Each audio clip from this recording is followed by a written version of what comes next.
Hi everyone, this is Donnie, and I'm so excited to bring you this video today. Like many of you, I was very excited for Intel to join the graphics market, and now that they're here, I just couldn't pass up this opportunity to do my first ever all-Intel gaming build. This video is sponsored by ASRock, who sent over their new Intel Arc A770 Phantom Gaming D 8GB graphics card for us to test. Being an OC edition, this card features a 2200 MHz GPU clock, which is 100 MHz higher than the reference spec. It also features 8 GB of 16 gigabits per second GDDR6 memory and is powered by two 8-pin PCIe connectors.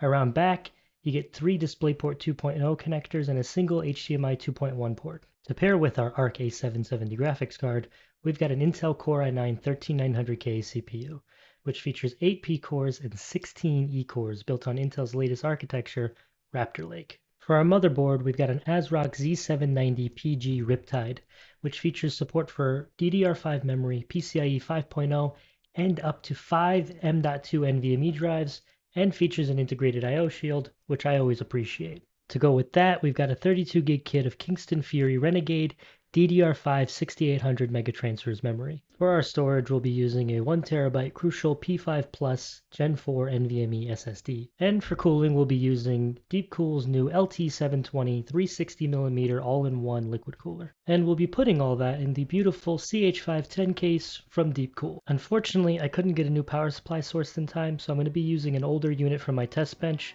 but you won't be seeing it here. Now, with all that out of the way, let's get into the build.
Is it too late?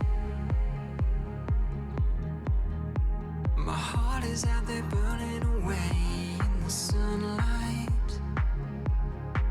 You look at me and I know that everything's gonna change. How do we ever get to this? Breaking me, you're doing all the wrong things and I'm starting to bleed. Was it hard to speak out and let me know? Reading those fine lines, sipping on red wine, telling me you're never gonna let me go. But all the pages turning, the stars are out there burning. Throw me in the fire, think I never know. All those hidden meanings wash away when your colors shine through and show their face between your fine lines.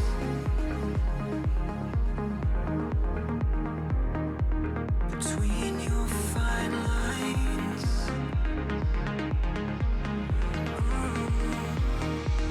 Between your fine lines.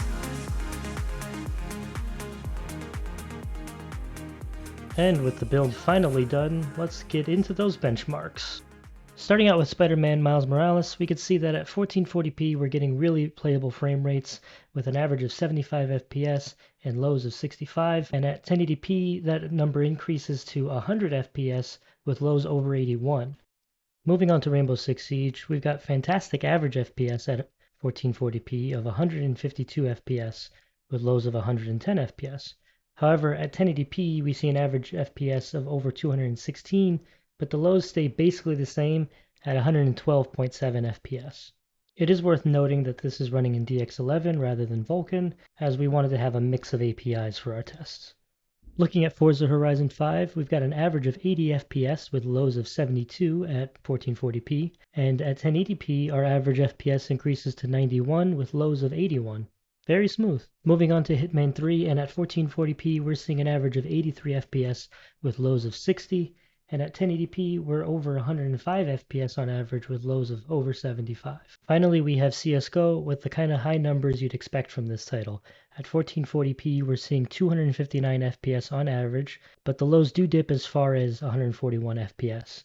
At 1080p we're over 370 FPS on average with lows of 197. This is also one of the DX9 titles Intel has claimed to improve performance in with their recent driver update, and I think it shows here. Moving on to our clock speed testing, we can see that the Arc GPU maintained an average clock speed of 2,359 MHz with a max clock of 2,400 MHz. Meanwhile, the CPU averaged 5,427 MHz with a max clock of 5,500 MHz. As for thermals, we could see that the Arc GPU sees an average of 67 degrees with a max of 71, while the CPU got as high as 87 degrees with an average of 63. And that's it for our tests, and pretty much it for this video. I really enjoyed this one, really had a blast using this Arc graphics card, and it was really cool to do an all-Intel gaming build for the first time ever. I just want to thank ASRock and Intel for supporting this video, and want to thank you guys for watching it, and see you in the next one.